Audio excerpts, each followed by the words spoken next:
conseguir um emprego, algumas pessoas informam dados que não são totalmente corretos no currículo.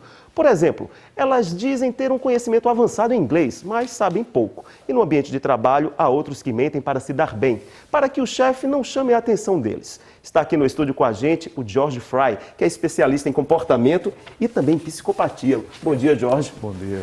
Bom, vamos começar essa conversa tratando desse assunto que faz parte da vida em sociedade, a mentira. Ela é ou não um comportamento aceitável, faz parte desse dia a dia, já que todo mundo costuma dizer, aqui não mente. Então, todo mundo mente ou não? Sim, todo mundo mente. A mentira, em um determinado nível, era necessária porque ela funciona como um lubrificante para as relações sociais. Imagine que seria impossível conviver socialmente se não houvessem aquelas pequenas mentiras, as chamadas mentiras brancas, que permitem que as pessoas tenham uma convivência saudável. E quando é que essa mentira começa a atrapalhar? Pronto. Existem níveis. A psicopatia, ela está presente no ambiente de trabalho, no ambiente social, e ela se manifesta pela necessidade de tirar uma vantagem maior do que a necessária para compensar alguma coisa que ficou mal resolvida lá atrás. A pessoa que mente em demasia, ela tem um distúrbio chamado mitomania.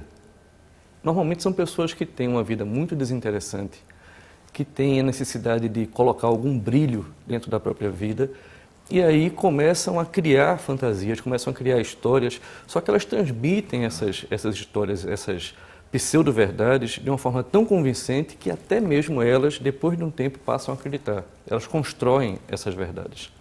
Isso acontece no ambiente de trabalho com muita frequência. Como você falou, na questão do currículo, numa entrevista de emprego, todo mundo tenta mostrar o melhor de si. Ninguém vai falar, numa situação dessa, sobre as falhas, sobre os fracassos, sobre os medos. Normalmente as pessoas tendem a dar dourar mais a pílula.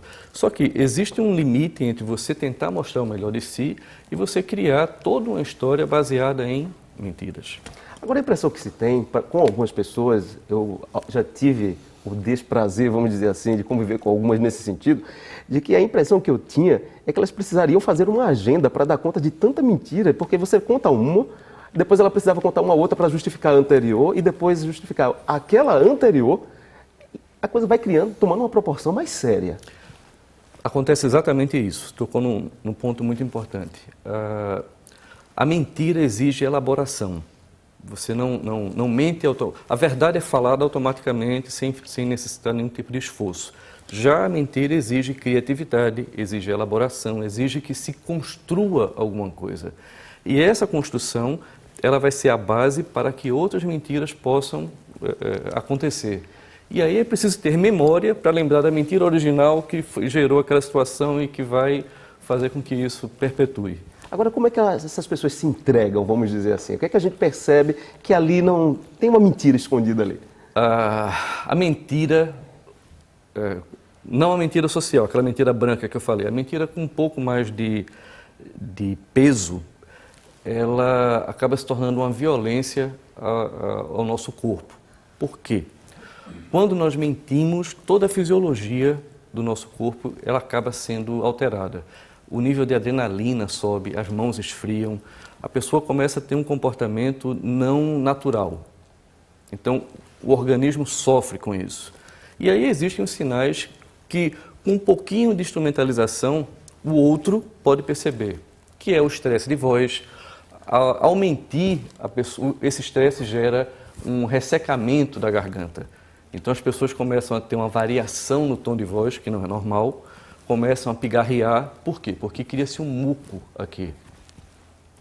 Elas começam a ter uma postura inquieta, o corpo fica agitado, então aquela tranquilidade, aquela postura mais serena vai embora. Os gestos, eles se tornam mais artificiais.